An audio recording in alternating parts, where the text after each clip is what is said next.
आमचे पुतणे आमच्या धाकट्या बंधूंचे चिरंजीव सुजय विखे हे लोकसभेला उभे आहेत आणि लोकसभेला राधाकृष्ण विखे यांचे चिरंजीव उभे राहताना त्यांनी सांगितले की आम्ही आईवडिलांची परवानगी घेतली नाही. आता आपल्या कुटुंबामध्ये ज्यावेळेस मनुष्य एवढं मोठं राजकीय स्वप्न बघतो त्यावेळेस ते आईवडिलांच्या विचाराशिवाय शक्य होते. राधाकृष्ण विखे पाटील हे विरोधी पक्ष नेते झाले आणि तेव्हापासून त्यांनी भाजपबरोबर साठगट बांधला. महत्त्वाचा विषय असा आहे की राधाकृष्ण विखे पाटील ज्या प्रवरा मेडिकल ट्रस्ट संस्थेचे उपाध्यक्ष आहेत त्यांना आर्थिक वर्ष 13-14 या वर्षी 2 कोटी रुपये झाकीर नाईक नावाच्या एका अतिरेक्याकडून मिळाले. झाकीर नाईक याला भारत सरकारने अतिरेकी म्हणून घोषित केलेलं आहे आणि झाकीर नाईक भारताच्या बाहेर पळून गेलेला आहे, मलेशियाचा नागरिक झालेला आहे. झाकीर नाईक एक संस्था होती इस्लामिक रिसर्च फाउंडेशन. या इस्लामिक रिसर्च फाउंडेशन मार्फत प्रवरा मेडिकल ट्रस्टला 2 कोटी रुपयाचं डोनेशन मिळालं. प्रश्न असा आहे की 2 कोटीचं डोनेशन प्रवरा मेडिकल ट्रस्टलाच मिळालं, बाकीच्या संस्थेला का मिळालं नाही? आणि हा आर्थिक व्यवहार होता, हवालाचा व्यवहार होता हे आपल्याला माहीत नाही.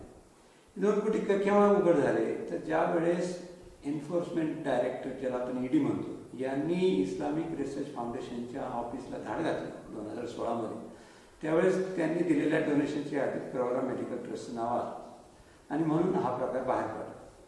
यावेळेस याची मी माहिती घेतली आणि सगळं तपास यंत्रणेने पत्र दिलं की असं झालेलं आहे. त्यांनी याच्यावर काही अजून भाष्य केलेलं नाही. की 2 कोटी रुपयाच्या बद्दल ज्यावेळेस मी 2 वर्षापूर्वी 7 मार्चला पुणे येथे प्रेस कॉन्फरन्स घेऊन पत्रकार परिषद घेऊन हे लोकांना सांगितलं, जनतेसमोर आणलं, त्या दिवशी 7 तारखेला संध्याकाळी राधाकृष्ण विखेंनी Maharashtra news, press trust of India, DNA या सर्व न्यूजपेपरमध्ये कबुली दिली की प्रवरा मेडिकल ट्रस्टला 2 कोटी मिळाले आणि ते लोकांच्या उपयोगासाठी म्हणजे पेशंटच्या बेडासाठी किंवा त्यांना आजारपणात मदत करण्यासाठी आम्हाला मिळाले.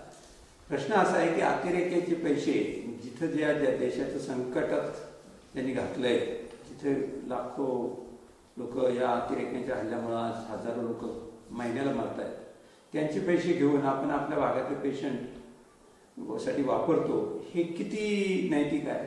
आणि या नैतिकतेची जबाबदारी राधाकृष्ण विखे पाटलांनी घेतली पाहिजे.